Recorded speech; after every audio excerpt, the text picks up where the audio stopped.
lagu yang berjudul Jejakmu Tuhan.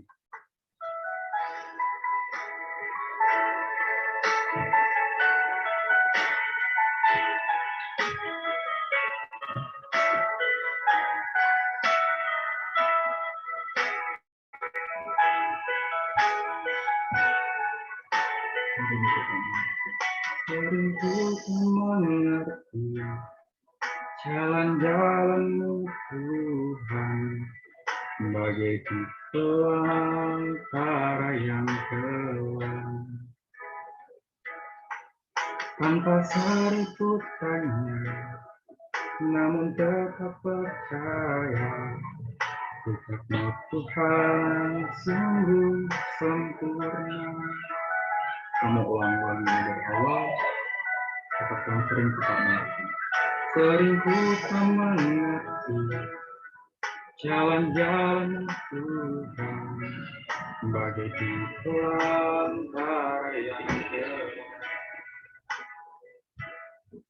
tanpa seribut tanya, namun tetap percaya. Jejakmu Tuhan sungguh sempurna. Ajarku memahami semua yang Kau ingini, agar hidupku puaskan hati-Mu. Bagimu aku rela sepenuh hati menghamba, serahkan diri genapi karya-Mu. Dari kami untuk memahami semua yang Kau ingin Tuhan.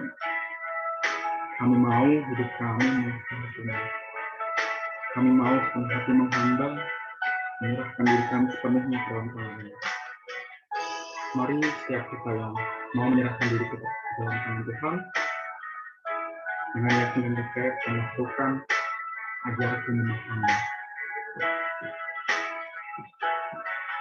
Ajarku memahami semua yang Kau ingini, agar hidupku puaskan hati-Mu. Bagimu aku rela sepenuh hati menghamba, serahkan diri genapi karya-Mu. Serahkan diri, serahkan diri genapi karya-Mu. Serahkan diri genapi karya-Mu.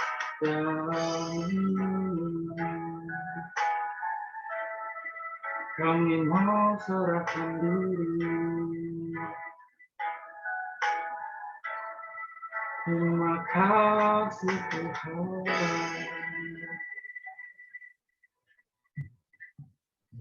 Bentar kita mau mendengarkan materi yang akan dibawakan oleh Kak Yudit mengenai training memimpin PA. Ada Kak Yudit, saya persilakan Kak. Ya, mari kita berdoa. Bapak, kami bersyukur kalau siang ini kami boleh bertemu kembali dan menuntaskan pelajaran sebagai seorang pemimpin KTP di dalam hal pengajaran. Dan kami rindu supaya training ini membuat kami akhirnya mampu dan terampil untuk menyiapkan bahan PA kami atau bahan pengajaran kami buat adik-adik yang kami layani. Dan juga kami dimampukan untuk memimpin dengan baik. Terima kasih. Biarlah Engkau menolong kami. Di dalam nama Kristus kami berdoa. Amin. Ya, selamat siang menjelang sore ya, jam 2 lebih ya. Nah, kita akan coba melihat bab 1 dari buku yang kalian biasa pakai, gitu ya. Itu tentang konsep keselamatan. Kemarin di minggu yang lalu itu kita kan udah belajar beberapa minggu lah ya, 4 minggu tuh udah belajar PA, terus teorinya, terus belajar PA sendiri, terus memimpin dan terus menyiapkan gitu ya, menyiapkan bahan. Nah ini kita mau gabung nih semuanya gitu untuk kita sekarang latihan di bab 1. Ya, itu tentang konsep daripada keselamatan. Nah, di konsep keselamatan ini kita coba melihat tujuannya gitu ya. Tujuannya itu adalah semua punya ya. Punya, Kak. Oke. Nah, di bahan konsep keselamatan itu tujuannya yang pertama supaya setiap anggota KTB mengerti kondisi manusia yang dikuasai oleh dosa gitu ya. Nggak tahu, kalian ada nggak ya di situ ya kok agak beda dengan punya saya? Ada tujuannya nggak? Mungkin Tere boleh share screen-nya buku PKTB, Tere. Ini buku AKTB-nya. Biar ada tujuannya. Terus yang kedua itu supaya, berarti yang pertama kan adik-adik itu tahu manusia berdosa gitu ya. Adik-adik tahu kondisi manusia berdosa gitu. Itu yang pertama tujuannya. Terus yang kedua tujuannya itu supaya setiap anggota KTB menyadari apa arti anugerah keselamatan. Berarti kan kalau menyadari itu berarti apa? Kita interaksi ya, karena kalau nggak interaksi nanti kalian nggak ngerti. Menyadari itu apa? Kata lain dari menyadari apa?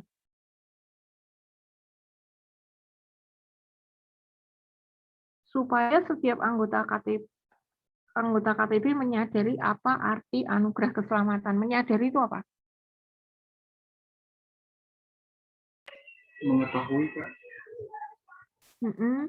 Kalau ada di dalam hidup orang itu berarti dia menjadi apa? Kalau di situ tuh ada anugerah keselamatan loh, gitu. Kalau menyadari aja kan, oh di situ ada lampu merah gitu, menyadari aja. Tapi kan kita bisa nerabas lampu merah nih ya. Oh di situ ada apa? Ada sungai yang kita nggak bisa lewat gitu. Menyadari itu. Tapi kalau dia naik kendaraan dibablasin kan bisa juga ya. Jadi kalau menyadari fungsinya untuk apa?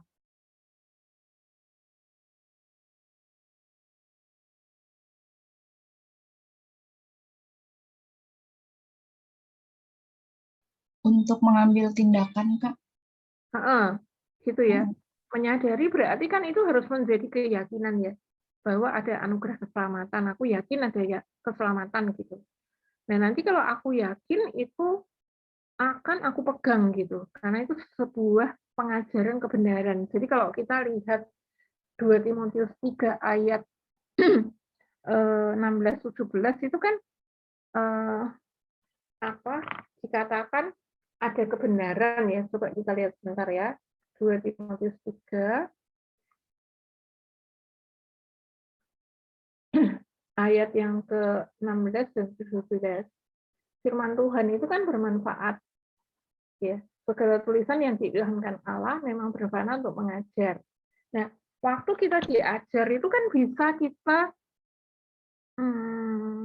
tidak memahami kan bisa ya. Bisa gitu.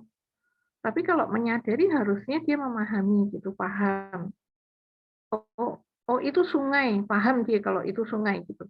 Ya, berarti paham ada anugerah Allah di situ gitu.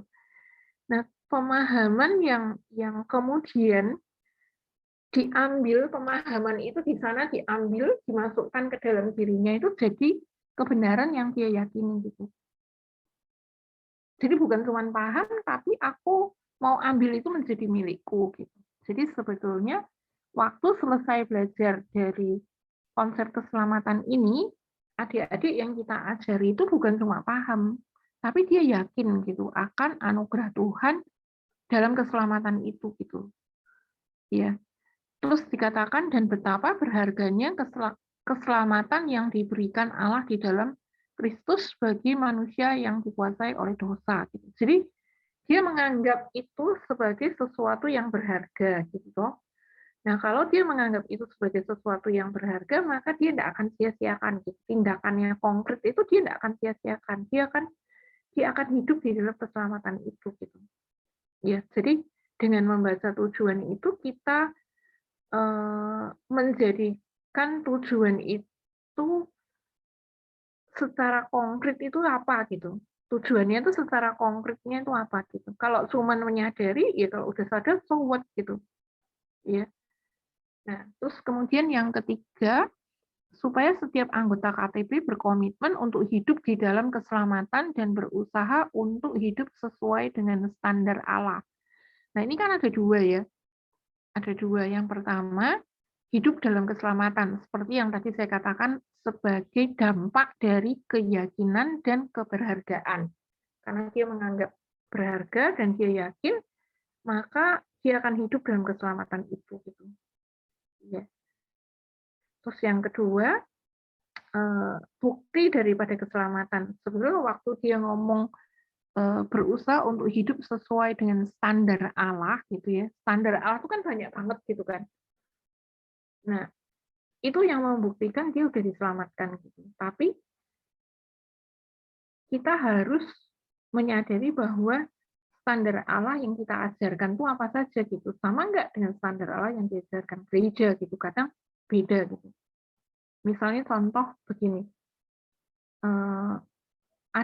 Ada orang yang mengajarkan itu teologi sukses gitu misalnya.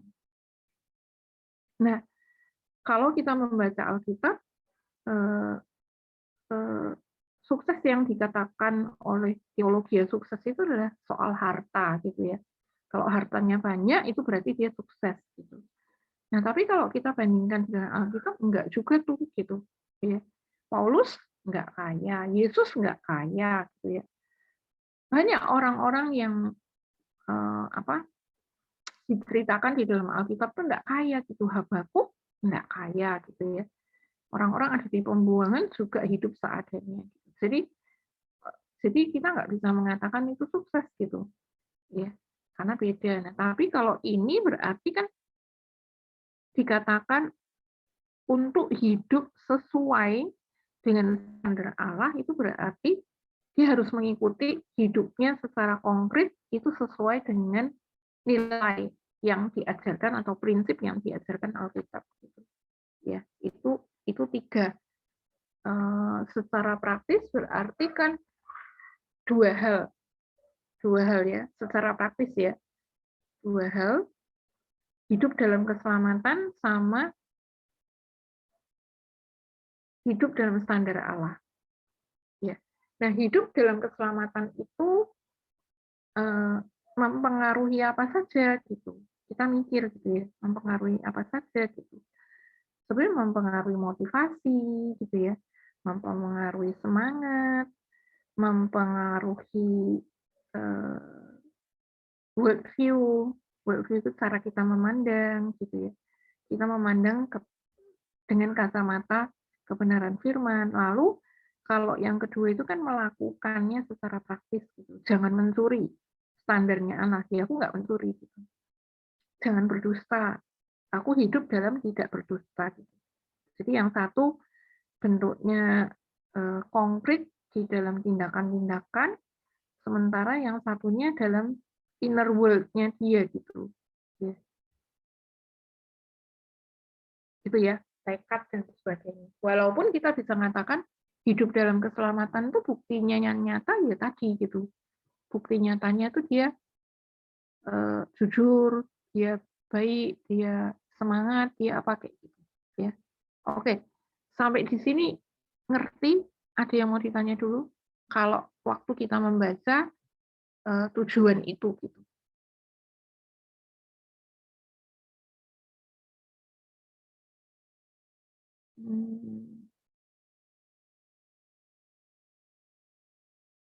Bisa direspon? Tahu apa enggak gitu maksudnya? Jangan diem aja. Kalau diem aja saya bingung. Kalau bisa paham ya, yuk kita lanjut. Oke, lanjut. Nah, terus sekarang ke PKTB itu bacaannya. Ya, ada bacaannya itu bacaan penunjang untuk PKTB itu transforming grace, ya, anugerah yang mentransformasi gitu. Terus yang kedua itu the cost of discipleship, itu punyanya Dietrich Bonhoeffer, itu udah lama banget, buku lama sekali yang kemudian diperbaharui. Nah, tapi kita ini kan tidak disuruh baca satu buku, ya. Itu disuruh baca halaman 15 sampai 34, berarti ada 19 halaman. Terus yang kedua itu berarti ada 13 halaman, ya, 13 halaman. Nah, ini masih dalam bahasa Inggris bukunya. Saya juga nggak punya, saya cuma punya The Cost of Discipleship, itu ada gitu. Transforming Grace itu saya nggak punya. Nah, kalau begitu berarti seksi KTB gitu ya, bidang KTB itu harus mencari buku pengganti gitu. Kalau saya nyarankannya gitu. Misalnya bukunya apa ya?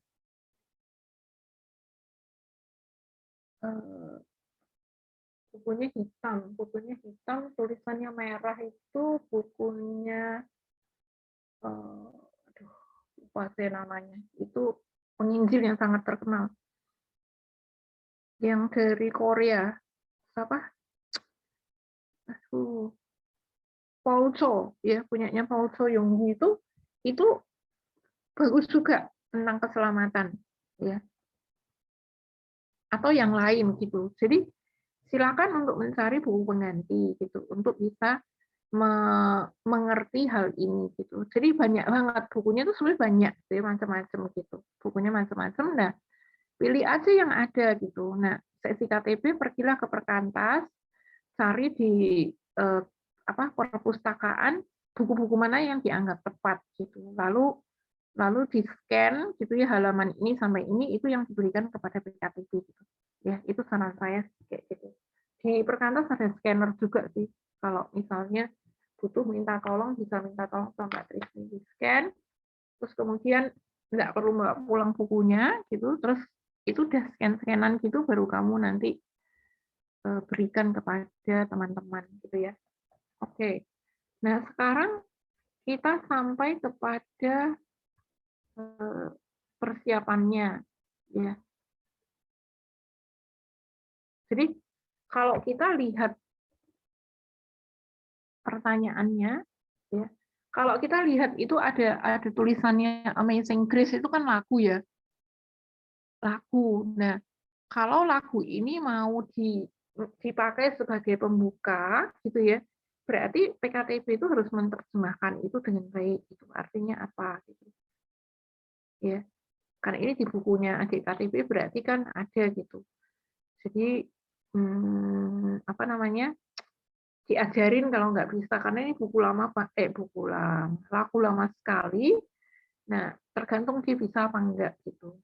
Nah, kalau zaman sekarang kan kamu gampang lah cari di YouTube, itu bisa dinyanyikan gitu ya. Nah, itu berarti kalau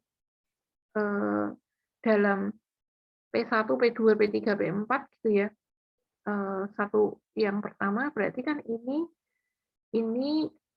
sudah masuk mungkin pertemuan KTB yang kedua, dan ini masuk ke penyembahan gitu ya, ke topik penyembahan. P yang pertama tuh masuk ke penyembahan gitu. Nah, lalu dijelasin. Jadi ini saya ini saya berarti kan gabung nih antara mempersiapkan dan memimpinnya gitu ya. Jadi hati-hati nggak usah bingung gitu. Oke, kalau sudah begitu, selesai itu, kamu bisa masuk ke ini sih, masuk ke bacaan tuh bisa gitu. Ya, ngomongin John Newton itu bisa. Kamu minta mereka baca juga bisa, kamu yang membacakan juga bisa gitu. Ya. Oke, lanjut halaman berikutnya. Kan cukup panjang ya. Saya nggak tahu apakah yang dalam bahasa Indonesia tuh kamu udah terjemahkan itu apa enggak. Nah, oke. Jadi sampai ke sini, sampai ke pertanyaan. Ya, itu sampai ke pertanyaan. Nah, sampai di pertanyaan ini kan, di pertanyaan pertama itu kan bagaimana perasaanmu apabila diperlakukan seperti budak yang diperdagangkan dalam kisah di atas, gitu kan.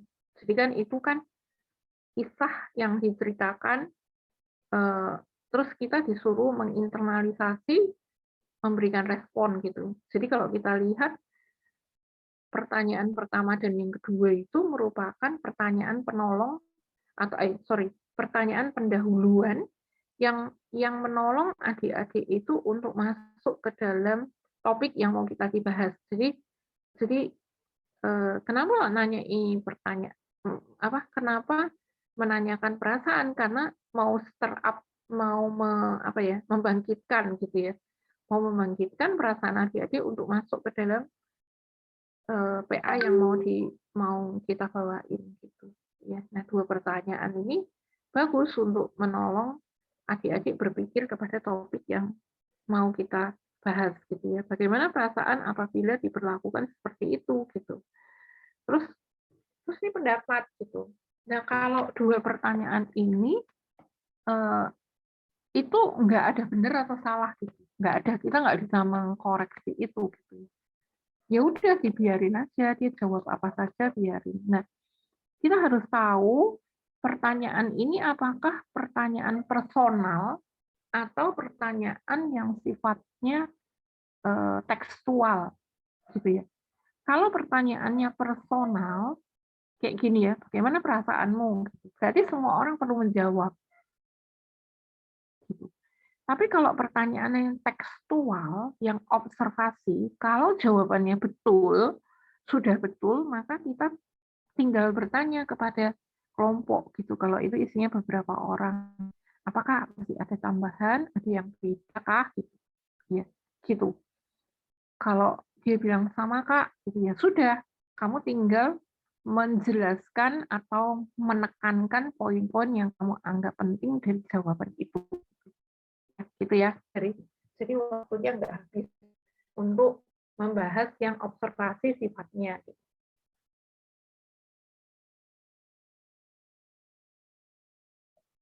Oke, lalu kita sekarang sampai ke bacaan nih. Ya, Efesus 2 ayat 1 sampai 10. Nah, ini kamu persiapkan gitu. Nah, inilah yang yang kita perlu persiapkan dengan baik walaupun di bukunya itu ada jawabannya buat kita gitu. Ya. Karena di situ kan ada Efesus 2 1 sampai 2 berbicara mengenai manusia yang mati dalam dosa, apa artinya mati dalam ayat ini dan seterusnya gitu. Ya.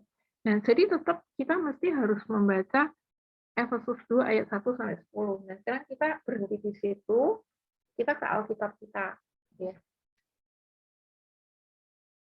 Nah, kemarin yang kita pelajari yang PA itu kita baru belajar nasi. Ya. Seperti yang Kak pernah omong di awal, di Alkitab itu ada lebih dari satu model penulisan yang kita pelajari, baru yang model penulisan, gaya penulisannya cerita gitu ya. Nah, sementara kalau ini gaya penulisannya itu surat, ya, gaya penulisannya surat.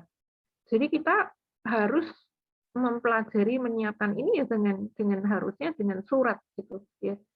Kalau kita lihat ayat 1 sampai 10 gitu, coba yang udah baca dari ayat 1 sampai 10 ini tentang apa? Sorry ya, saya tanya ya, udah persiapan semua ya? 1 sampai 10. Pasal 2 ayat 1 sampai 10 sudah persiapan, maksudnya udah dibaca, udah diresapi gitu. Sudah, Kak. Sudah ya? Oke, tentang apa, Dek? Kalau yang kemarin aku persiapan itu tentang suratnya Paulus ke jemaat di Efesus. Pasal 2 ayat 1 sampai 10 tentang apa? Yaitu suratnya Paulus ke jemaat di Efesus. Dia bilang di suratnya kalau dulu tuh hidupnya dalam dulu tuh jemaat itu hidupnya di dalam keberdosaan gitu Kak. Jadi yang pertama, poin pertama, dia hidup dalam dosa, dalam pelanggaran. Terus? Ya, lalu pada dasarnya orang-orang itu yang hidup dalam dosa itu harus dimurkai. Gitu. Lalu kedua, orang yang berdosa harus dimurkai. Terus? Ya Kak, terus tetapi Allah itu dengan kasih-Nya, dengan kasih karunia-Nya, Dia itu memberikan anaknya Kristus Yesus itu untuk menyelamatkan. Oke. Yang ketiga, Allah itu adalah kaya dengan rahmat dan belas kasihan. Yang keempat, karena belas kasihannya itu dia mengirimkan Kristus untuk menyelamatkan. Ya. Kak. Ada 4 hal lagi, terus? Sama kalau satu lagi yang saya dapat itu ini respon dari keselamatan itu dengan melakukan pekerjaan-pekerjaan baik yang sudah dipersiapkan Allah sebelumnya gitu Kak. Orang yang menerima keselamatan memberikan respon dengan pekerjaan-pekerjaan baik yang sudah dipersiapkan sebelumnya. Iya Kak. Nah, ada satu hal dari 5 itu yang belum disebutkan, yang penting banget di situ. Dari 5 hal itu masih ada kurang. Ini Kak, yang diselamatkan oleh iman. Ya, diselamatkan oleh iman. Itu pemberian daripada Allah. Ya. Jadi berarti kan ada 6 kebenaran yang harus kamu sampaikan kepada adik-adik, ya kan? Nah, waktu kamu persiapan 6 kebenaran yang sudah kamu terima itu, yang udah kamu dapatkan itu, ya, saya tidak membicarakan dulu artinya ya, tapi ya udah 6 kebenaran itu dulu gitu ya, 6 poin gitu. Dalam Efesus itu ada 6 poin yang dinyatakan dari ayat 1 sampai 10. Nah, 6 poin itu kan harus disampaikan kepada adik-adik, ya kan? Nah, sekarang itu anggap aja itu kebenaran gitu ya. Kebenaran itu 6 poin. Nanti kita beda-bedakan itu keyakinan, itu karakter atau apa nanti dulu ya, 6 itu. Nah, sekarang 6 itu kamu bandingkan sama pertanyaannya itu. Dari nomor 3 sampai nomor berapa itu pertanyaannya? Ada 3 sampai berapa? Scroll ke bawah deh. Terus. Habisnya berapa? Ya, ada 7 pertanyaan. Ya, dari 3 sampai 10. Sampai 12. Ya.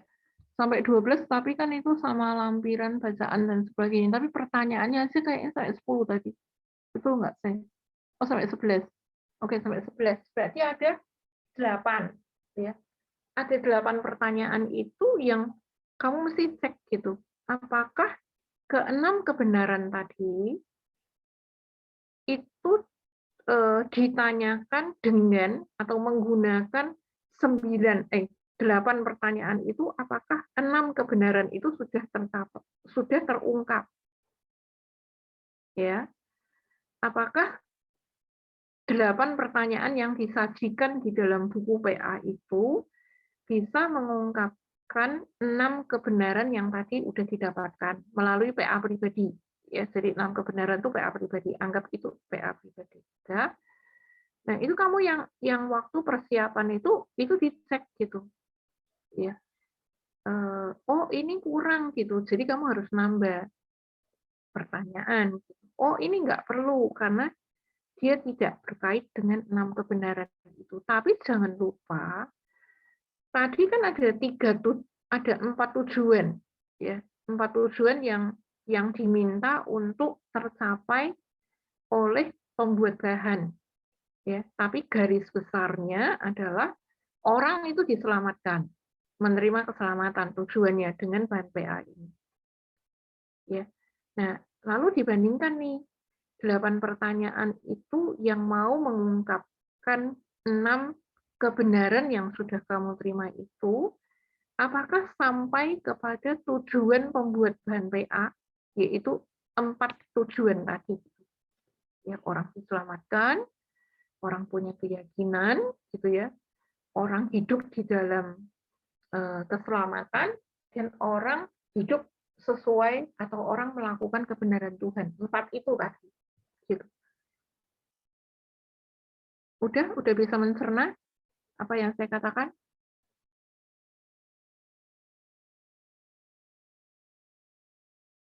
Bingung nggak?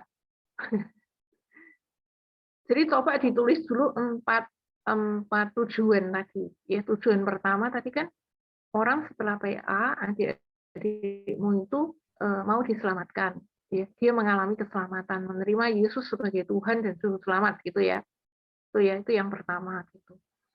Terus yang kedua, itu kan dia yakin gitu. Yakin akan keselamatan itu. Nah, yakin akan keselamatan itu kan dia keselamatannya tidak bisa hilang kan? Berarti kan meyakini keyakinan keselamatan yang tidak bisa hilang tadi dan menganggapnya berharga. Karena kalau dia menganggap berharga, maka akhirnya dia akan hidup gitu. Jadi yang nomor 3 itu adalah dampak dari 1 dan 2. Yang tujuan ketiga itu dampak daripada kalau 1 dan 2 itu tercapai. Jadi kalau 1, 2 itu tidak tercapai, yang ketiga itu tidak akan tercapai. Gitu. Ya. Nah, 3 itu harus kamu bandingkan, misalnya contoh, tadi 6 kebenaran yang ada di dalam Alkitab. Efesus pasal 1 ayat Efesus pasal 2 ayat 1 sampai 10. Ya. Dari ayat 1 sampai ayat yang ketiga itu dia mengatakan bahwa dari ayat 1 sampai ayat ketiga itu mengatakan bahwa manusia itu berdosa, semua manusia termasuk Paulus gitu. Ya, nah padahal tadi tujuannya coba ketujuan deh. Terus scroll ke atas. Terus tujuan. Nah, supaya setiap anggota KTB mengerti kondisi manusia yang dikuasai oleh dosa. Ya, berarti kan itu kamu harus menjelaskan 1 sampai 3 gitu. Ya kan? Gampangnya gitu, 1 sampai 3. Nah, pertanyaan nomor 3, bagaimanakah Efesus 2, 1 sampai 3 itu menjelaskan perilaku para pedagang budak tersebut. Nah, ini dibandingkan lagi sama cerita tadi gitu. Dibandingkan sama cerita tadi. Nah, untuk bisa sampai membandingkan itu, dia harus menolong adik-adik atau kita harus menolong adik-adik itu untuk menyadari bahwa saya juga sama dengan mereka gitu. Saya juga mati oleh pelanggaran dosa saya. Nah, nanti kamu akan menjelaskan ini kan nggak bisa gini ya, coba ya. Kamu dahulu sudah mati karena pelanggaran dan dosa-dosamu. Kamu hidup di dalamnya dan seterusnya, gitu kan. Nah, terus kan orang bisa nanya gini, orang bisa mikir gini, mati karena pelanggaran dosa. Matinya tuh apa sih gitu? Orang aku masih hidup kok. Gitu. Ya kan? Nah, itu harus kamu jelasin. Nah, kemungkinan besar di dalam transforming grace gitu ya, itu ada penjelasan tentang hal itu, kemungkinan begitu, tapi saya nggak tahu. Ya, berarti tentang kematian karena dosa itu seorang PKTB harus tahu gitu, maksudnya apa gitu. Karena kalau nggak dijelaskan dia nggak ngerti gitu. Atau kamu langsung pergi ke Roma pasal 3 gitu. Ya, Roma pasal 3. Coba kita ke Roma pasal 3.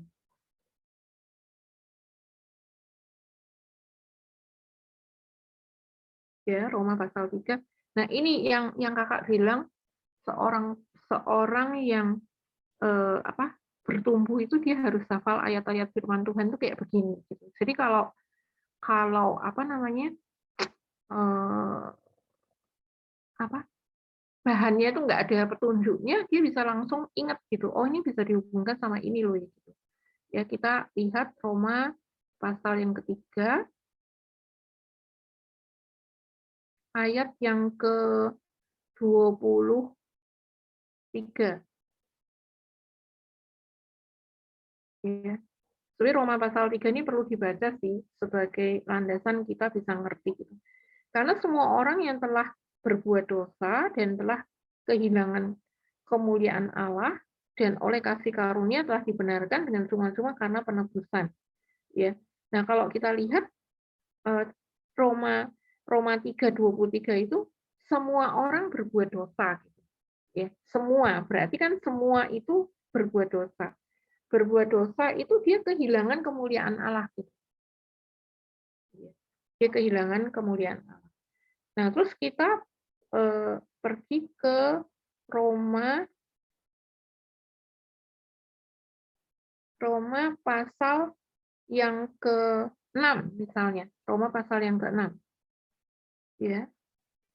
Roma pasal yang ke-6. Kita lihat ayat 23 ya. Sebab upah dosa ialah maut, tetapi karunia Allah ialah hidup yang kekal dan dalam Kristus Yesus Tuhan kita. Ya kan? Sebab upah dosa adalah maut gitu. Nah, ini maut ini sama dengan mati gitu. Nah, mati secara apa? Berarti mati secara rohani, bukan mati secara fisik gitu. Ya, mati secara rohani.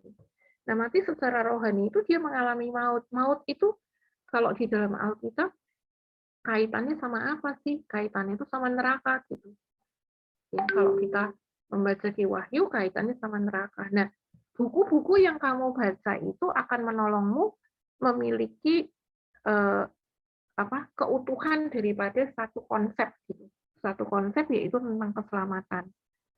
Kalau di dalam Efesus 2:1-10 itu enggak begitu kelihatan gitu ya. Kita balik lagi ke Efesus ya, kita balik lagi ke Efesus pasal yang kedua. Coba kita lihat ya.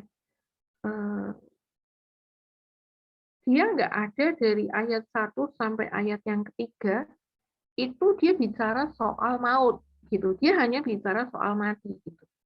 Ya, kalau kamu berdosa kamu mati gitu. Nah, mati itu apa artinya? Mati secara rohani gitu. Nah, orang yang mati secara rohani itu kehilangan kemuliaan Allah. Jadi nggak ada kemuliaan Allah. Itu nanti bisa lari ke Yesaya gitu. Ya, ke Yesaya itu membicarakan orang itu terpisah dari Allah gitu. Mati itu terpisah dari Allah, nggak ada kemuliaan Allah di sana. Ya. Nah, di 1 sampai 3 itu hanya mengatakan kamu kok dianggap berdosa itu kenapa gitu? Karena kamu mengikuti jalan dunia. Kamu mentaati penguasa kerajaan angkasa yaitu roh-roh yang bekerja di antara orang durhaka.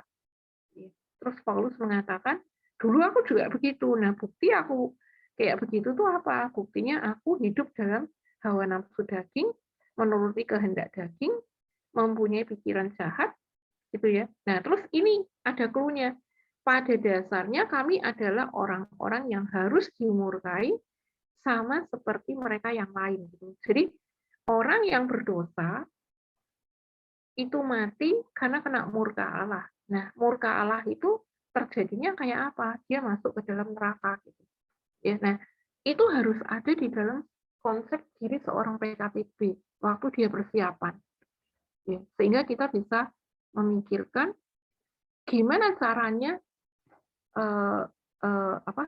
membawa adik-adik kepada pengertian tujuan tadi bahwa aku adalah manusia berdosa. Berarti kan yang di bagian ini 1-3 itu hanya diperlihatkan kamu dahulu sudah mati karena pelanggaran dan dosamu. Terus dia nanya, dosaku apa ya gitu. Yuk, dosanya apa gitu ya. Nah, PKTB bisa cerita nih, kalau kakak dulu dosanya ini. Tuhan menunjukkan dosanya ini. Ya. Nah, kenapa kok dosanya begitu-begitu? Nah, itu sebagai hawa nafsu daging gitu, karena kayak begini. Nah, itu menolong dia untuk menyadari. Nah, saya nggak tahu. Mari kita lihat Ya, Efesus 2 ayat 1 sampai 2 itu dikatakan di situ berbicara mengenai manusia yang mati dalam dosa. Apa artinya mati dalam ayat ini? Itu kan kamu harus jawab, ya. Apa salahnya mengikuti jalan dunia gitu, ya. Terus kemudian apa arti mengikuti hawa nafsu daging dan menuruti kehendak daging dan pikiran yang jahat? Sebutkan contoh-contoh konkretnya dalam kehidupan. Nah, ini kan sudah main kata ya. Kata itu harus dijelaskan. Oke, kita lihat nomor 4. Ada enggak yang bisa menolong kita bahwa ya menurut kamu ganjaran seperti apakah yang layak diberikan untuk aksi para pedagang budak? Ya, itu berarti kan ikut cerita tadi, ya. Nah, terus dia masuk ke ayat 5 gitu ya. Dengan meyakini karakter Allah yang adil, bagaimanakah seharusnya Allah memperlakukan para pedagang budak tersebut bandingkan dengan Efesus 2 ayat 3b. Terus dia nanya, apa arti dimurkai? Apa yang akan dilakukan terhadap orang yang dimurkai? Ini ya, tadi ya. Mengapa harus dimurkai? Standar apa yang dipakai? Mengapa standar tersebut harus dipakai? Terus disuruh memikirkan, renungkan mengenai hukuman yang selayaknya diterima oleh manusia yang hidup dalam dosa, khususnya dengan Wahyu. Nah, ini pembanding. Wahyu 14 ayat 10. Coba kita ke Wahyu dulu. Wahyu 14 ayatnya yang ke-10. Ya. Maka ia akan minum dari anggur murka Allah yang disediakan tanpa campuran dalam cawan murkanya.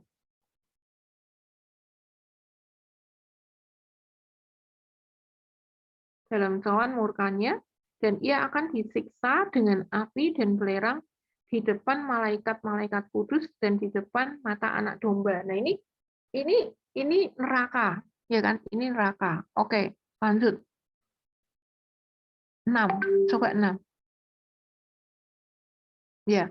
Baca kembali ayat 3. Bandingkan dengan para pedagang budak pada umumnya, kita merasa lebih baik. Tetapi firman Tuhan menyamakan kita dengan mereka. Menurut kamu, apa maksudnya? Berarti kan ini tadi lihat Paulus ya. Apa ketika seseorang tidak melakukan, tetapi hanya memikirkan yang jahat, dia sudah berdosa? Apakah mungkin ada manusia yang bersih dan dari segala pemikiran jahat? Lalu pertanyaan berikutnya, apakah manusia yang gagal melakukan yang baik juga berdosa di hadapan Allah? Terus point to pounder yang untuk dipikirkan, tidak ada bagian dari hidup manusia yang kebal dari dosa. Akibatnya manusia dapat berdosa dalam pikiran, emosi, perkataan, maupun perbuatannya. Berarti kan ini dia sedang menceritakan semua orang berdosa loh. Gitu. Ya, semua orang berdosa. Oke, kita ke nomor 7. Menariknya Allah tidak memperlakukan kita sebagaimana seharusnya kita diperlakukan. Apakah yang Allah lakukan bagi orang-orang berdosa? Ya, ayat 4 sampai 7. Oke, nah kita berhenti ya. Nah, sekarang saya mau tanya ke kalian. Dari pertanyaan 1 sampai 6, apakah kalau gitu ya, kalau aku ditanyai seperti itu gitu, jadi itu dikenakan kepada kita. Apakah itu bisa menunjukkan bahwa aku manusia berdosa?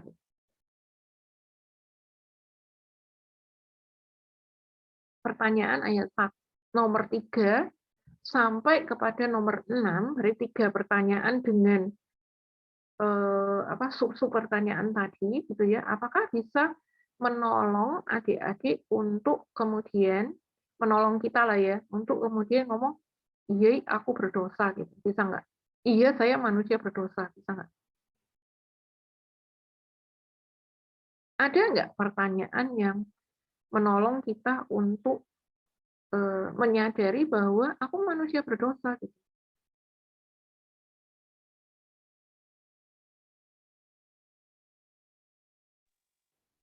Menurut saya bisa. Yuk,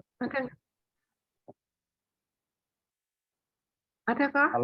Halo Kak, Ya. sudah saya masuk? Ya.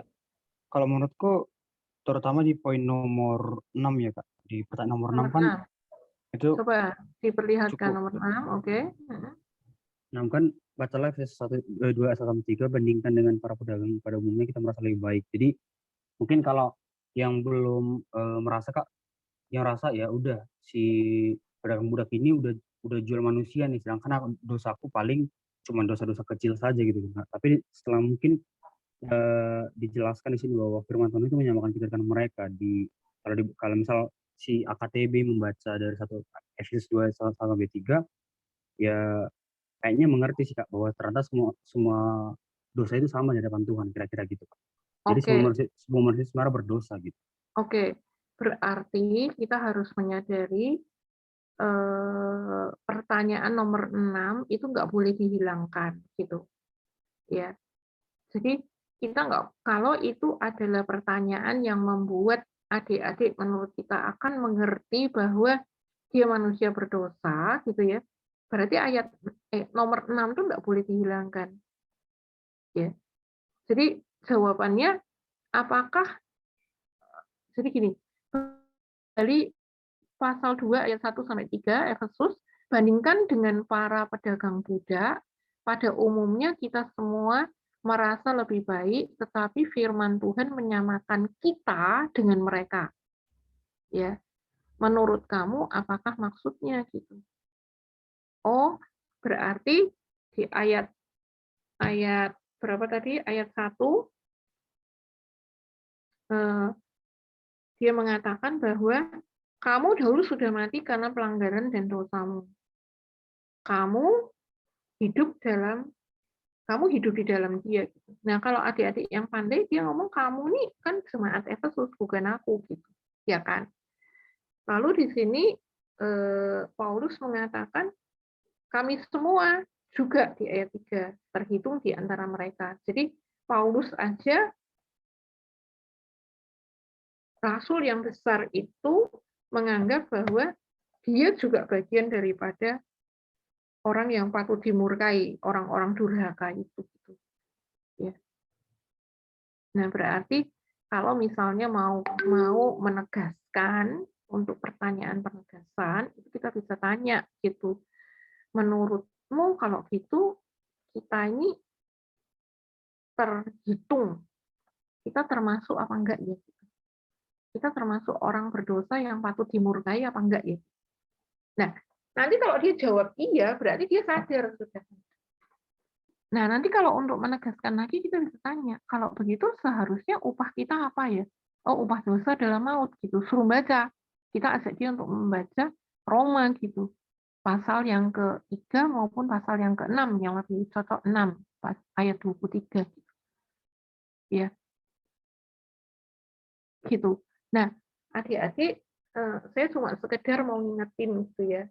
Saya sekedar mau ngingetin, ini kan pertanyaannya folding gitu ya. Folding itu maksudnya pertanyaan ada pertanyaan lagi gitu maksudnya. Bertumpuk-tumpuk gitu pertanyaan. Nah, ini yang mungkin menyebabkan kita nggak bisa sekali selesai di dalam kita KTB gitu. Ya, satu konsep nggak bisa selesai. Nah, seringkali kalau satu konsep nggak bisa selesai itu menyebabkan dia lupa gitu ya. Nah, sebaiknya kalau misalnya kita tahu bahwa ini nggak bisa selesai dalam sekali pertemuan, maka kita motongnya harus hati-hati gitu. Mau dipotong di mana dulu gitu. Mau dipotong menyadarkan dia manusia berdosa, tujuan 1 dan 2 dulu gitu dipotong, terus selanjutnya baru ngomongin yang ketiga yang praktis gitu. Oke, minggu yang lalu kita udah belajar ini ya gitu. Ini kita sekarang mau secara praktis melakukannya gitu. Dan kita bisa juga sambil ngecek dia gitu, apakah memang dia udah nerima keselamatan gitu. Jadi kan menyadari manusia berdosa dan menerima keselamatan itu ya, 2 itu kan yang harus, kita kan ada 4 tadi, 2 itu yang sangat mendasar itu harus sampai dulu gitu. Nah, kalau misalnya sampai nomor ke-6 ini belum bisa mencapai kepada menerima Kristus gitu ya sebagai juru selamat pribadi, coba kita lihat di ayat nomor 7 ada enggak? Oke. Nomor 7,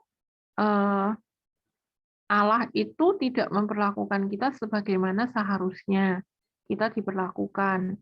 Apakah yang Allah lakukan bagi orang-orang berdosa, itu ayat 4-7 tadi ya, kebenaran tadi yang Allah mengasihi, gitu ya. Berdasarkan apakah Allah mau menyelamatkan manusia yang berdosa, tadi itu belas kasihan. Apa arti dihidupkan di dalam Kristus, kaitkan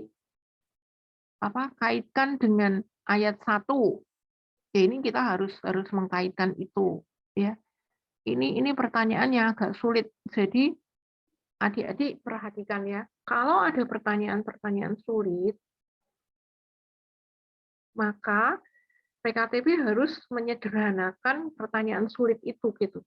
Ya, itu pertanyaan sulit. Jadi waktu kita persiapan itu kita bisa memikirkan pertanyaan alternatif yang jawabannya sama gitu. Dengan itu gitu. Itu apa? Supaya adik-adik ngerti gitu. Kalau bagi saya yang 7B ini agak sulit pertanyaannya. Ya. Apa arti dihidupkan di dalam Kristus? Kaitkan dengan ayat 1 mengenai mati dalam dosa. Jadi kita harus ngomong dulu, di ayat 1 tadi mati dalam dosa kan maksudnya ini ya. Nah, terus ayat 4-7 ini kan ada hidup di dalam Kristus gitu. Terus kita pakai jembatan keledai dulu gitu. Ini hidup itu mati. Nah, hidup itu artinya apa ya gitu. Terus nanti kita bisa tanya lagi, kok bisa hidup kenapa gitu. Ya, oh ternyata ada di dalam Kristus. Jadi gitu. Bangunlah jembatan-jembatan keledai, maksudnya pertanyaan-pertanyaan yang akan menolong dia masuk kepada jawaban yang diharapkan gitu. Ya, jadi itu keluasan kepandaian daripada PKTB untuk membangun adik-adik supaya dia menemukan gitu jawabannya. Kemarin kan kita sudah belajar, kita mengharapkan adik-adik ketemu sendiri kan jawabannya gitu. Ya. Nah, tapi boleh dicoba kalau seandainya membaca itu dia ngerti ya monggo gitu. Nggak apa-apa. Jadi jembatan keledai itu kita siapkan aja gitu. Kalau dia diem lama gitu ya, beberapa detik gitu, ya harus kita bantu dengan pertanyaan lain gitu ya. Lalu apa artinya memberikan tempat di surga? Berapa lama kehidupan di surga dibandingkan dengan kehidupan manusia di bumi? Bagaimana kehidupan manusia di surga? Nah, itu ada di ayat berapa? Kalau dari Efesus 2 ayat 6 ya, memberikan tempat bersama-sama di surga berarti. Nah, berarti kan seorang PKTB harus ngerti nih kehidupan di surga itu kayak apa gitu ya. Apa namanya? Hal-hal surga apa yang perlu dibahas pada waktu membicarakan pertanyaan 7C begitu. Ya. Terus kita ke 8. Coba kita lihat dulu ke 8. Bagaimana Newton mengekspresikan hal tersebut dalam lagu di atas, ya, lagu Amazing Grace tadi, ya kan? Bandingkan dengan Efesus 2 8-9. 8-9 itu sebab karena kasih karunia kamu diselamatkan. Intinya begitu ya. Setelah kamu diselamatkan, kamu melakukan pekerjaan baik gitu kan. Nah, terus ini dia nanyain gini, apa arti kasih karunia? Bandingkan dengan upah atau gaji. Apakah Anda wajib memberikan kasih karunia tersebut? Apakah Allah wajib memberikan kasih karunia tersebut? Berarti enggak, itu anugerah. Berapa harga yang harus dibayar oleh Allah dan oleh manusia untuk kasih karunia tersebut? Bagaimana seharusnya respon kita? Nah, berarti ini sampai kepada tujuan yang ketiga, karena dia udah respon. Nanti responnya yang diharapkan kan dia hidup di dalam keselamatan. Ya. Terus ayat yang 8C, pertanyaan 8C, sorry. Bukankah manusia harus beriman untuk menerima keselamatan yang ditawarkan? Mengapa dikatakan itu bukan hasil usaha manusia dan bukan pekerjaan manusia, melainkan pemberian Allah? Nah, saya nggak tahu kalau adik-adik itu tidak gemar membaca Alkitab, ya belum gemar membaca Alkitab dan dia tidak churchgoer gitu, dia bukan churchgoer gitu, bukan orang yang rajin ke gereja gitu. Dia bisa jawab ini gitu. Nah kalau gitu, kalau misalnya saya mikir begitu, maka saya harus menyiapkan pertanyaan lain gitu, supaya bisa sampai ke situ gitu. Ya. Nah nomor 8 ini kan sebetulnya mau membawa kepada adik-adik untuk dia hidup dalam keselamatan. Ya berarti kalau begitu pertanyaan 8 ini tidak bisa dihilangkan gitu. Hanya bisa kamu sederhanakan. Iya. Oke. Terus kita ke 9. Baca Efesus 2 ayat 10, apakah tujuan Allah memberikan kasih karunia, pekerjaan baik, pasti ya. Menerima keselamatan, menerima pekerjaan baik. Mengapa Allah mempersiapkan pekerjaan baik untuk orang-orang yang diselamatkan? Mengapa Allah mau kita hidup di dalam pekerjaan baik itu gitu. Apa pekerjaan baik? Nah, ini nanti dia akan menunjukkan pekerjaan baik itu misalnya memberi, pekerjaan baik itu enggak bolosan, pekerjaan baik. Nah, itu nanti keluar gitu. Nah, itu udah hal praktis gitu. Nah, kalau kita kenal ya, kalau kita kenal sama adik-adik.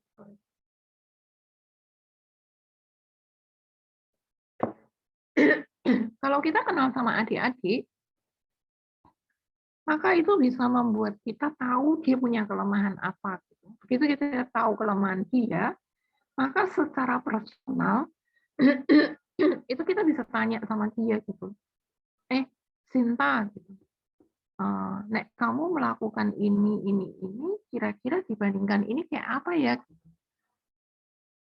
Kira-kira pekerjaan yang baik itu yang kayak apa? Gitu. Nah, kita bisa tahu di dalam hidup dia itu dia benar melakukan pekerjaan baik atau enggak gitu. Ya. Terus coba kita lihat selanjutnya 10. Ceritakan di dalam kelompok bagaimana kamu pertama kali mengenal Kristus sebagai juru selamat. Berarti ini kan PKTB-nya, ya. Temukan satu pekerjaan baik yang kamu bisa mulai kerjakan ke adik-adik, satu komitmen, ya. Nah, sekarang kita stop. Saya mau review sebentar gitu ya. Dari pertanyaan 3 sampai 10 gitu ya. Apakah tujuan tadi yang 4 tadi itu bisa tercapai? Jadi tujuan 4 tujuan itu, 1 dia menyadari dia manusia berdosa, 2 dia menyadari dia butuh keselamatan dan dia bersedia untuk diselamatkan. Yang ketiga dia hidup di dalam keselamatan. Terus yang keempat dia hidup sesuai dengan kehendak Tuhan. Yuk, silakan.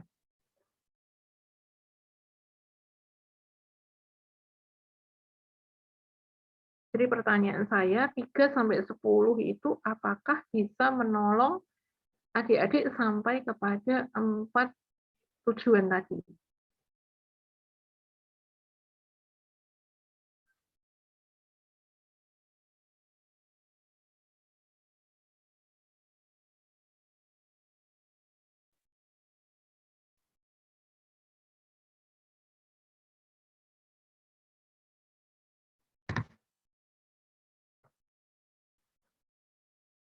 Ayo. Nyampe, Kak. Sampai? Ya. Oke. Tadi ada bilang sampai, terus yang lain?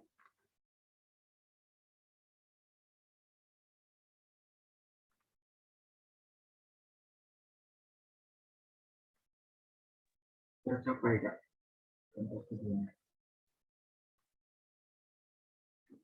Tercapai berarti itu ya, rata-rata menganggapnya tercapai gitu ya. Sekarang pertanyaan yang kedua.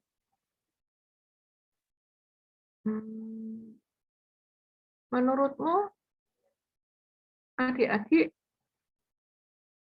akan mengalami kesulitan enggak ya waktu menjawab?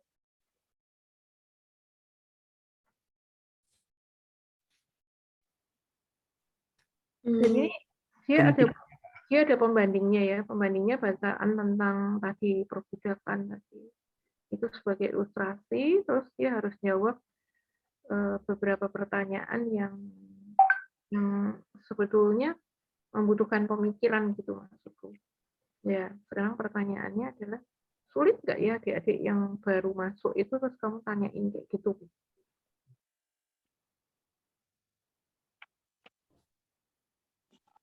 Oke, tadi yang mau jawab? Sorry. kemungkinan oh ya. Siapa tadi? Aku ya. Oh ya. Kalau menurut Kak, kemungkinan beberapa pertanyaan ya. Kalau mungkin kayak ada pembanding itu mereka lebih gampang gitu. Sedangkan kalau kayak pertanyaan nomor 6, nomor 7 itu menurutku mereka akan agak kesulitan untuk menjawabnya gitu Kak. Karena butuh bukan hanya sekedar bukan hanya sekedar dibaca Alkitab, tetapi kayaknya mereka harus memahami betul-betul apa isi Alkitab untuk menjawabnya gitu. Kira-kira gitu Kak. Iya. Jadi ini pertanyaannya memang kalau kakak gitu ya. Kalau kakak sih dalam sekian lama memimpin KTP, ini pertanyaan-pertanyaan cukup sulit gitu. Kalau adik-adik tidak pemikir, dia tidak bisa jawab.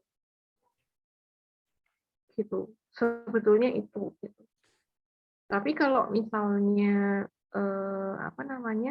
PKTB mau mengubah pertanyaannya nggak apa-apa gitu.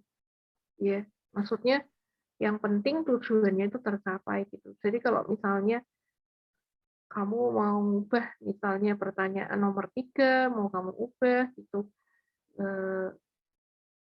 praktis langsung misalnya gitu ya, praktis langsung kamu menjelaskan dulu yang namanya mati, tadi yang kakak bilang mati, terus upahnya dosa apa, begitu ya. Maut tadi kan, ini kan tadi sampai ke pertanyaan keberapa ya, tadi baru ada ya, pertanyaan ke-5 ya kalau nggak salah, 5 atau 6 ya, yang membaca Wahyu Roma tadi. Ya, kayaknya kalau enggak 5, 6 tadi. Nah itu, 5 ya, pertanyaan 5 ya. Nah, itu bisa kamu ubah pertanyaannya nggak apa-apa. Gitu. Pertanyaan 5 ini kan karakter Allah ya, karakter Allah kasih gitu. Ini udah sampai ke poin mau membangun ketujuan nomor 2 kan, kasih ini bahwa Allah itu menyelamatkan dan sebagainya begitu. Ya. Tapi untuk yang membawa dia berdosa itu pun agak sulit gitu. Yang nomor 3, pertanyaan 3. Itu akan lebih gampang begini. Pertanyaan akan diubah lebih gampang gini. Dek, kira-kira kita kayak gitu enggak gitu. Ya. Kira-kira kita ada nggak sih kita tuh punya dosa-dosa gitu. Ya. Yang nggak sekejam yang diceritain itu sih gitu. Tapi kira-kira yang menurutmu dosa itu apa gitu. Nah, terus kita bilang, yuk kita bandingin yuk gitu dengan yang di atas gitu. Nah, jadi itu pertanyaan yang sangat kontekstual kepada kehidupan adik-adik gitu ya. Jadi kalau saya mimpin, walaupun saya pakai buku pegangan, itu saya akan mengubah pertanyaan-pertanyaan itu menjadi pertanyaan yang langsung to the point kepada dia, dan itu akan menolong dia untuk mengidentifikasi gitu dirinya itu gitu. Ya kalau kita di ayat 3 tadi dia membutuhkan jembatan keledai gitu untuk sampai kepada aku juga begitu, karena dia bilang bandingkan kamu sama kamu kayak itu nggak sih, kamu lebih baik nggak sih kayak gitu. Ya, tapi kalau kita langsung tanya kira-kira menurutmu nih yang dalam hidupmu tuh berdosa itu apa sih, atau kalau enggak gini, kira-kira di dalam masyarakat kita yang kamu anggap dosa itu apa gitu. Oh, itu orang yang ditangkap KPK gitu. Itu. Terus kalau di dalam dirimu kira-kira apa ya gitu? Ada enggak gitu? Yang enggak kayak orang ditangkap KPK sih gitu. Tapi itu kan enggak jujur ya. Nah, ada enggak ketidakjujuran? Misalnya kayak gitu ya. Nah, itu akan langsung dia akan kena kepada firman Tuhan gitu. Bahwa itu that is me gitu. Itu aku gitu. Aku tuh manusia berdosa gitu. Ya. Nah, jadi keterampilan kita untuk membawa adik-adik masuk ke dalam teks itu penting banget gitu. Aku adalah bagiannya gitu. Walaupun misalnya cerita tentang Newton itu nggak dibaca gitu ya, itu bisa gitu kita bawa kepada apa namanya, kedalaman 4 tujuan tadi tercapai gitu ya. Nah, inilah fungsi daripada persiapan gitu maksud Kakak. Ya. Jadi kita mempertimbangkan, oke aku ketemu 2 jam, ya kan? Aku cuma bisa bahas firman Tuhan tuh 45 menit gitu. Tapi gimana supaya 45 menit itu aku selesai dengan bahan ini ya? Nah, mungkin kita bisa balik nih, cerita tentang Newton itu kita baca setelahnya gitu. Setelah kita selesai PA, terus kita baca tuh cerita tentang Newton karena bagus ceritanya. Oke, terus kita baca gitu. Terus kita kasih penekanan gitu. Oh, ini loh, Dek, ini kayak gini-gini yang tadi kita udah bahas tuh kayak gini loh, Dek. Kayak gitu. Ya. Atau kita minta dia kalau gitu yang udah kita pelajari itu dibandingkan sama cerita ini bagian-bagian mana ya yang kita lihat gitu. Ini dan itu gitu. Nah, jadi seorang PKTB itu dia punya keleluasaan untuk membawa adik-adik kepada the real time-nya itu saat itu gitu. Itu kayak apa gitu. Nah, itu yang menolong kita membuat adik-adik itu dia nggak pergi gitu. Karena kalau dia hanya tekstual gitu ya, hanya tekstual, itu adik-adik bosan gitu. Itu kan kata teks. Kamu nggak jawab pertanyaan di dalam hidupku, pertanyaan atau pergumulan di dalam hidupku itu nggak terjawab gitu sama sekali. Ya, coba kita perhatikan dari pertanyaan ketiga sampai pertanyaan ke 8 atau 9 tadi, ada nggak yang menanyai secara pribadi hidupnya adik-adik?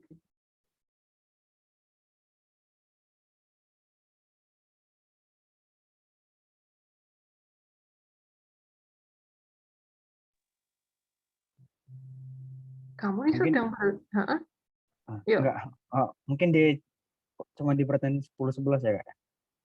coba 10 itu kalau nggak salah kakak KTB yang diminta cerita. Cerita di kelompokmu bagaimana?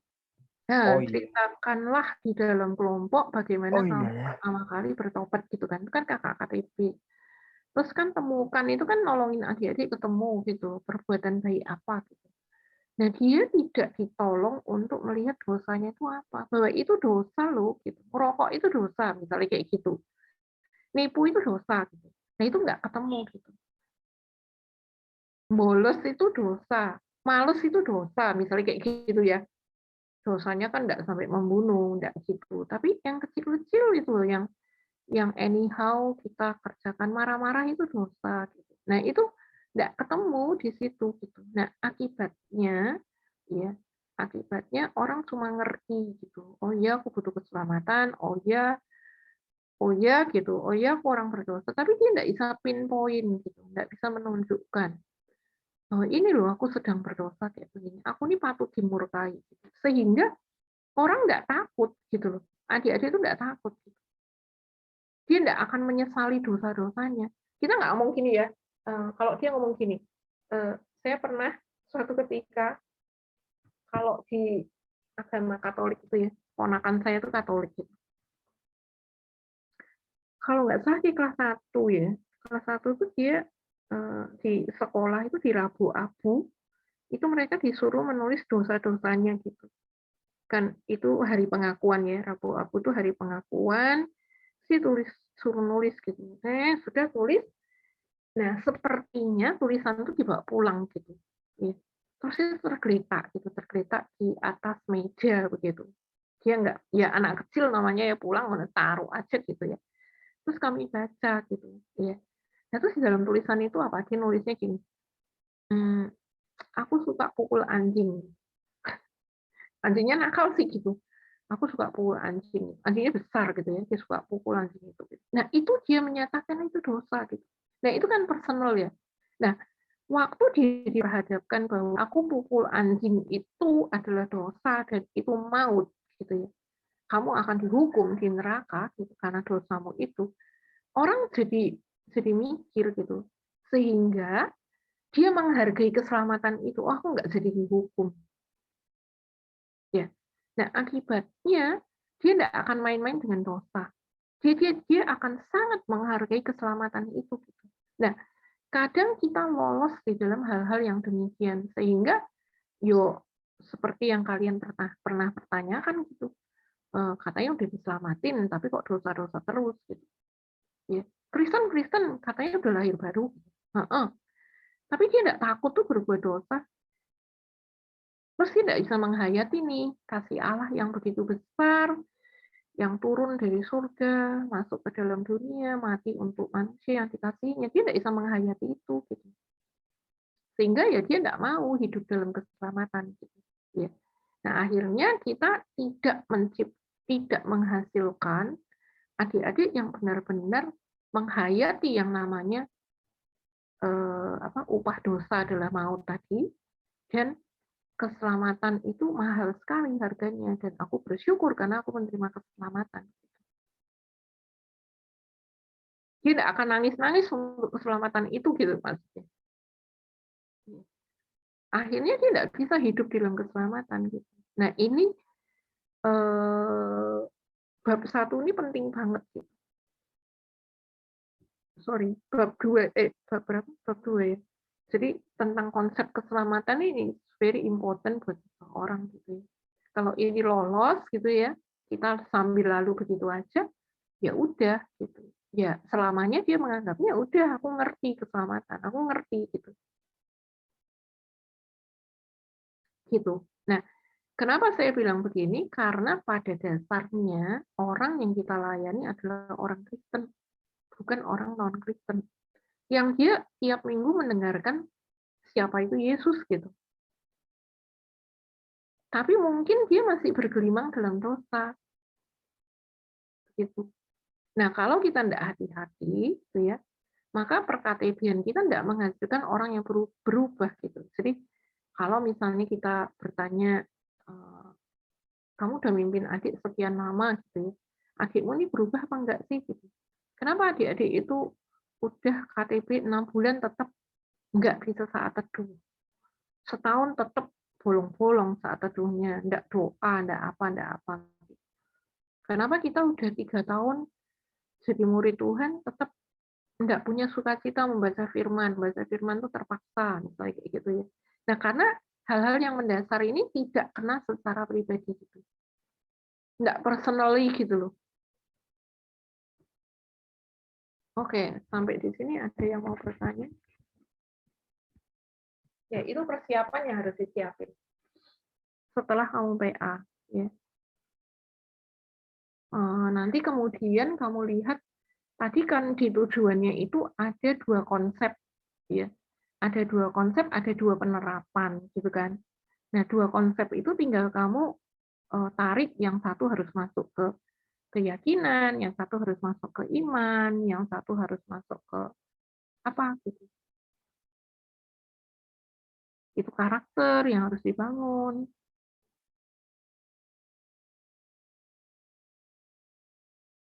Karakter yang harus dibangun, orang hidup dalam keselamatan apa? Kekudusan, kesetiaan gitu.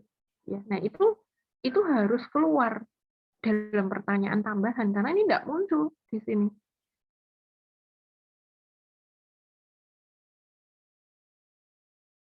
Gitu ya. Jadi adik-adik, kakak cuma mau ngomong gini. Semua buku pegangan ya, semua buku pegangan itu disesuaikan dengan lokalnya masing-masing dan kebutuhannya masing-masing gitu. Betapa baiknya pertanyaan itu gitu. Buku pegangan itu dia punya setting gitu ya, dia punya kebutuhan. Terus dia dipengaruhi oleh budaya gitu ya. Dia dipengaruhi oleh kebiasaan-kebiasaan gitu. Jadi mari yuk kita membuat buku pertanyaan ini menjadi personal gitu buat adik KTP dan buat kita gitu. Sehingga perKTP-an itu personal sifatnya gitu, enggak universal gitu. Kalau kita hanya menjawab pertanyaan di sini itu sifatnya universal, umum. Gitu. Maka tambahkanlah pertanyaan-pertanyaan yang personal gitu kayak tadi gitu ya. Kalau di cerita itu perbudakan tuh dosa gitu. ya kamu sih nggak ngelakuin dosa kayak gitu ya, tapi menurutmu nih yang ada di tengah-tengah keluargamu apa ya gitu, yang ada di dalam dirimu apa ya gitu, yang kamu anggap itu akan dimurkai Allah gitu. Nah kalau saya memilih kalau saya memilih yang nomor 10 itu saya ceritakan di depan. Kalau saya melihat ini, saya memilih yang nomor 10 itu saya ceritakan di depan. Jadi bukan sebagai penutup. Karena kalau sebagai penutup itu dia apa ya? Dia tidak men-stir up gitu ya, dia tidak punya waktu untuk membangun sesuatu gitu kalau di belakang. Tapi kalau dia taruh di depan, itu adik-adik punya reminder gitu. Oh, kakakku tuh bertobatnya kayak gini loh. Oh, itu loh yang dia anggap bertobat gitu. Jadi kamu masuknya itu the real me, autentik gitu ya. Keautentikan gitu tuh muncul gitu. Nah, kalau dibandingkan dengan cerita Newton, kalau saya lebih memilih saya cerita tentang kehidupan saya gitu. Sampai saya bertobat. Menggantikan cerita tentang Newton tadi gitu. Gitu sih. Ya, sudah. Kalau ada pertanyaan silakan.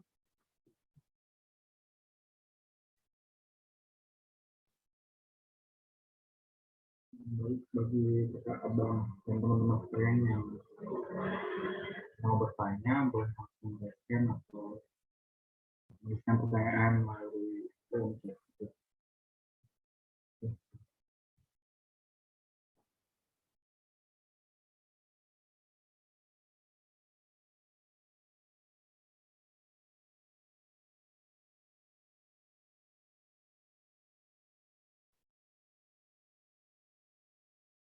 Oke, yang udah persiapan mungkin bisa membandingkan dengan apa yang kakak sampaikan gitu ya. Persiapanmu seperti apa, terus kamu bisa tanya gitu hal-hal yang kamu bingung gitu. Ini kalau gini baiknya gimana gitu. Gitu. Silakan.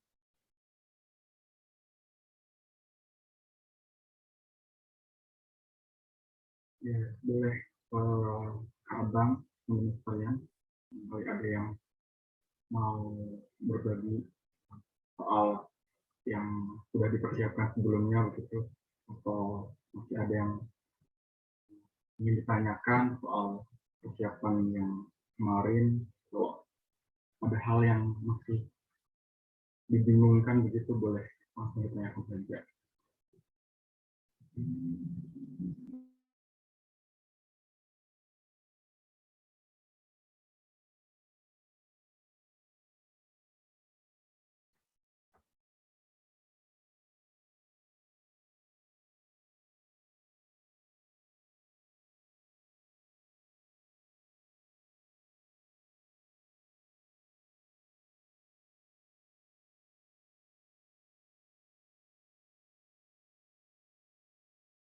Adakah?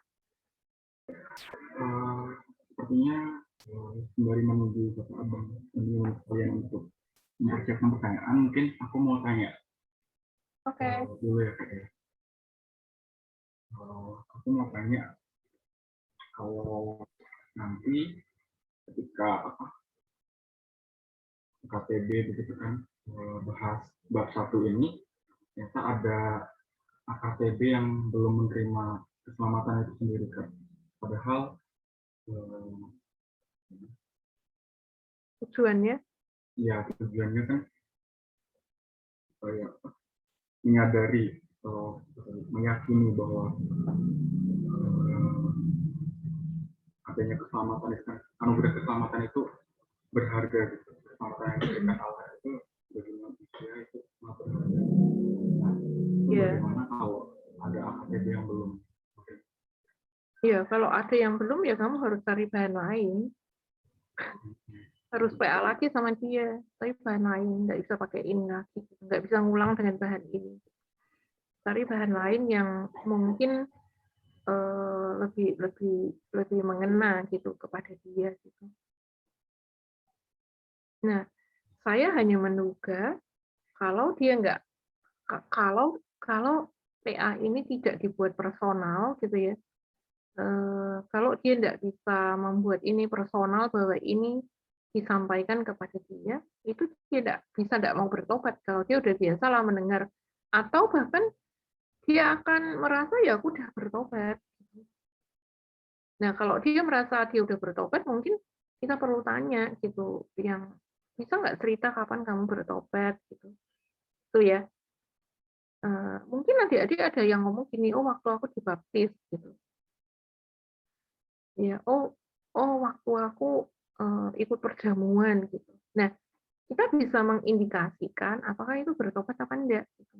Dari ceritanya, kita nggak bisa ngomong momennya gitu ya, tapi di dalam ceritanya itu dia cerita apa. Gitu. Nah, nanti kita bisa bertanya, waktu kamu dibaptis itu, kamu merasa apa sih? Kok kamu merasa kamu terima Kristus? Gitu. Emang dosamu apa? Kita kan mau menolong dia manusia berdosa ya, tetap kita kejar. Kamu waktu itu perasaannya dosamu apa? Gitu. Kalau dia bisa menjawab itu semua, kita mensimplify Efesus 2 ayat 1-10. Simplify-nya tuh gini loh. Simplify-nya tuh hanya begini. Kita cuman mau tahu dia sadar nggak dia manusia berdosa gitu. Itu yang pertama gitu ya. Oh iya aku manusia berdosa. Kedua, simplify-nya adalah kamu naik berdosa gitu, kamu terus piye gitu. Kamu terus bagaimana gitu. Mau kamu masuk neraka? Oh nggak mau dong gitu. Nah, terus kalau nggak mau kamu gimana gitu. Oh terima Kristus sebagai juru selamat pribadi. Nah sebenarnya kamu udah terima belum gitu. Dan sudah kamu terima, kamu ngapain gitu. Oh ya aku jadi orang Kristen jadi orang Kristen itu kayak apa gitu. Ya. Nah gampangannya tuh gitu aja gitu. Itu pertanyaan sederhana banget gitu. Jadi kalau dia bisa menjawab 3 pertanyaan itu, dan itu ada di dalam Efesus 2 ayat 1-10 gitu ya, ya udah berarti dia ngerti gitu. Nah biasanya nih ya, kalau saya zaman belum ada COVID itu, kalau saya main dengan adik-adik itu, saya cuma ngomongnya gitu, nanyanya gitu. Saya ajak main, saya neneng, terus saya tanyain, ya udah pertanyaan sangat simpel begitu. Gitu. Nah itu bagi saya dia udah ngerti, dia udah persiapan gitu, bahan itu. Ya, jadi membuat nggak rumit gitu ya, membuat pelayanan kita nggak rumit. Nah kalau kita harus menjawab seluruhnya itu, dan walau itu dijawab tapi kita nggak tahu dia udah terima Kristus kan percuma juga. Gitu. Ya. Tapi tidak berarti, maksud saya tidak berarti bahwa pertanyaan itu tidak penting. Gitu. Pertanyaan ini yang disajikan itu waktu kita persiapan menolong kita menemukan poin-poin penting yang harus dicapai, harus dimengerti dan dihidupi oleh adik-adik itu apa? Intinya begitu kalau kita persiapan itu. Bandingkan dengan tujuannya itu. Nah, kalau itu udah bisa, dia udah bisa jawab, dia udah mengerti dan menunjukkan dalam hidupnya, udah selesai kita. Tugas kita pasal 1 selesai. Nah, kalau dia nggak bisa menunjukkan itu, berarti kita harus ketemu dia sendiri, bahas pasal lain. Nah, kamu bisa ngasih waktu dia 2 bulan misalnya. 2 bulan. Ya, 2 bulan kamu tanya ulang lagi gitu. Nah, biasanya sebetulnya dalam waktu 1 minggu itu kita harus melihat kepastian keselamatan. Maksudnya pada pertemuan berikutnya itu kita harus tahu dia udah selamat atau belum. Kalau kita bisa tatap muka itu biasanya 2 hari ya, paling lama itu 2 hari gitu. Jadi kalau kita injili, dia terima Kristus, 2 hari kemudian itu kita harus follow up. Apalagi kalau dia dari orang-orang non-Kristen gitu. Karena dalam waktu 2 hari itu terjadi goncangan yang kalau tidak segera ditangani, dia akan jadi persoalan besar. Misalnya, gitu ya. Misalnya dia tinggal di dalam keluarga Muslim, terus dia terima Kristus gitu, terus ketahuan nih karena dia terima Kristus dia tidak sholat gitu ya.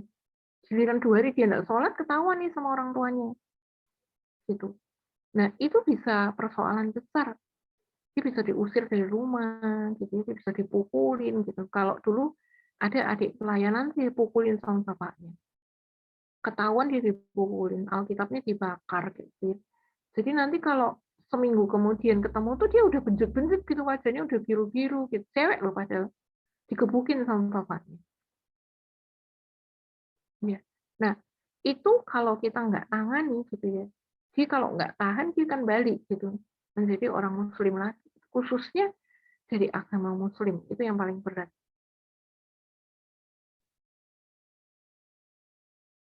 Gitu. Ya, jadi kalau belum bertobat, ya dikasih PA lain, gitu. Tapi kan yang lebih esensi adalah bagaimana kita tahu dia bertobat, kan? Walau dia jawabnya iya, gitu. Terima Kristus, ya, gitu.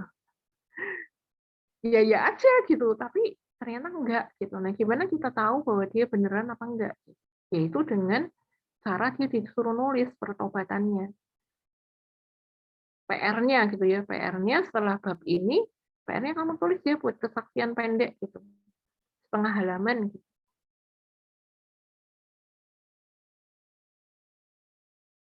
100 kata misalnya kayak gitu. 100 kata itu kan sepertiga halaman ya. Kalau satu halaman folio itu kan 300 kata kira-kira. Oke, kamu bikin 100 kata ya gitu. Nanti dibagi ya di WA group gitu. Cerita kamu bertobatnya seperti apa. Misalnya kayak begitu ya, bisa.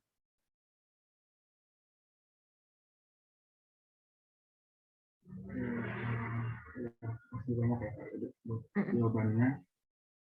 Mungkin dari Kak Bang untuk pembimbing yang lain, ada yang ingin bertanya atau bertemu sudah dapat di hari ini buat langsung tadi. Aku masuk ya. Oke, mungkin ulangi untuk Kakak Bang dan teman-teman sekalian yang mau bertanya, boleh langsung bertanya. Suaramu itu enggak tahu ya, di tempat kakak tuh suaramu itu menggema gitu. Jadi sulit didengar. Kamu sedang ngomong apa? Oh. Enggak tahu teman-teman yang lain gimana. Halo, kalau ini gimana Kak? Masih menggema?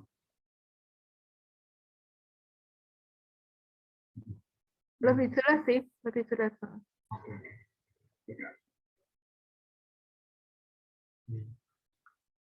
Ya,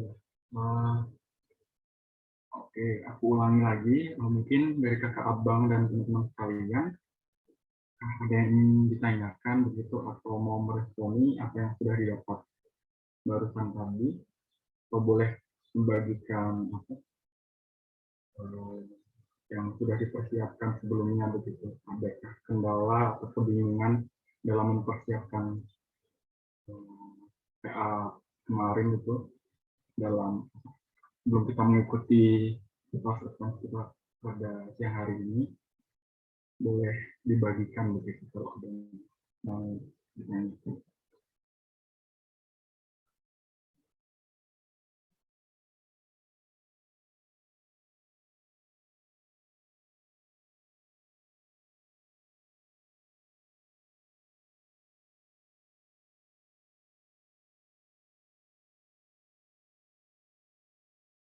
Sudah nggak ada? Kak? Mungkin aku hitung mundur ya. Kita tahu masih ada yang ingin ditanyakan. Aku hitung mundur 5 sampai 5 begitu. Oke. Ya, oke. 5, 4, 3, 2, 1. Oke. Mungkin tidak ada yang ingin bertanya. Aku mau coba karena ini materi yang penting buat PKTB baru, begitu aku mau coba tunjuk salah satu atau part 2 dari PKTB baru yang hadir pada yang menjelang sore hari ini ya. Mungkin boleh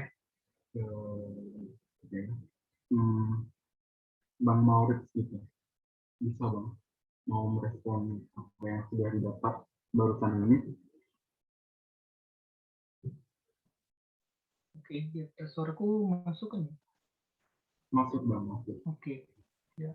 Mungkin sedikit aja sih kalau respon aku berdasarkan yang tadi kita udah bahas. Mungkin nanti ketika aku jadi PKTB gitu ya dengan kelompok KTB ku, mungkin ya seperti tadi Kak Yudi disampaikan, kita coba untuk lebih personal lagi kali ya. Jadi pertanyaan-pertanyaan yang ada ini membantu kita untuk dapat lebih menjangkau adik-adiknya gitu. Karena kan kalau kita perhatikan dari soal-soal yang tadi itu kan sepertinya terlalu general gitu kan. Jadi kalau memang bisa diusahakan untuk lebih detail lagi, lebih mendalam lagi, kayaknya lebih baik sih. Jadi menurut aku cukup sih. Itu aja kita. Oke, terima kasih Bang Maurid. Udah mau merespon gitu.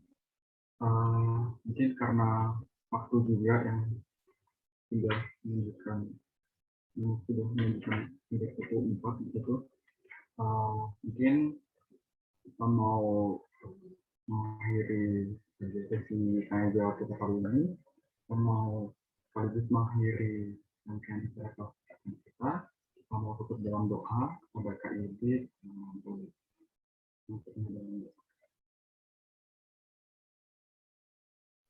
Mari kita berdoa. Bapak, kami bersyukur kalau kami boleh menyelesaikan paket training untuk bagaimana menyampaikan dan percayakan kepada kami. Mulai dari bagaimana kami belajar PA, mendalami Alkitab, bagaimana kami mempersiapkan diri, dan bagaimana kami memimpin. Dan hari ini kami mencoba untuk brush up semuanya dan menyatukan semuanya itu dengan melihat dari bab konsep daripada keselamatan. Bapak kiranya tolong khususnya untuk adik-adik yang baru akan memimpin untuk bisa mengerjakannya dengan baik, karena itu akan sangat menentukan.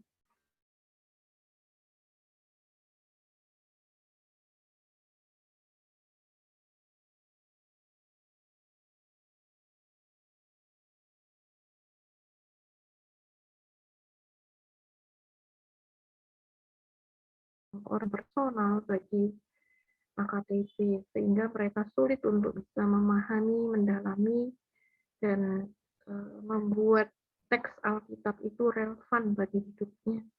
Bapak tolong supaya Engkau mengajar kami untuk membuat teks itu relevan bagi hidup kami, sehingga kami bisa menolong adik-adik untuk mengintegrasikan apa yang ada di dalam teks itu dalam kehidupannya sehari-hari.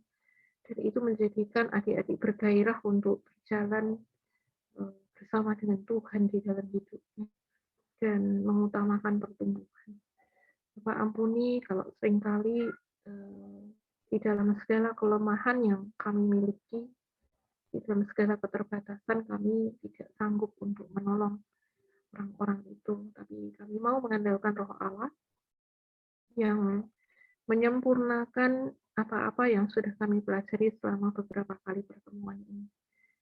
Terima kasih, ini sebagai wujud keseriusan kami untuk bisa menolong adik-adik dengan baik, yaitu dengan hadir di dalam training ini, dan bersyukur untuk adik-adik yang rutin dan terus-menerus secara kontinu belajar di dalam kelompok ini. Kiranya anugerah-Mu itu berlaku bagi kami, kiranya karunia-Mu secara khusus untuk menolong kami mampu mengarahkan adik-adik kepada kebenaran firman Tuhan itu bisa kami pakai untuk menjaga hidup adik-adik. Terima kasih Tuhan untuk tugas dan tanggung jawab yang mulia yang Engkau sediakan bagi kami. Terpujilah Engkau di dalam nama Kristus Tuhan kami berdoa.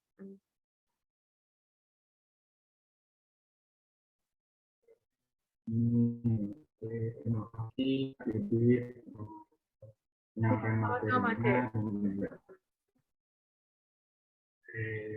dan juga pada kakak abang dan teman-teman sekalian, dimohon untuk tidak listening terlebih dahulu karena ada akan ada beberapa pengumuman yang mau aku sampaikan. Yang pertama, kakak abang dan teman sekalian boleh mengisi link atau mengisi form evaluasi pada hari ini. Ya, linknya sudah dikirim melalui kelompok. Untuk pengumuman yang kedua, aku mau sampaikan bahwa kelas advance hari ini merupakan yang terakhir di tahun ini, sehingga minggu depan sudah tidak ada lagi begitu. Kemungkinan ada lagi pada tahun depan. Oke, selanjutnya kita akan mengambil dokumentasi karena kita sebentar lagi akan masuk ke foto bersama.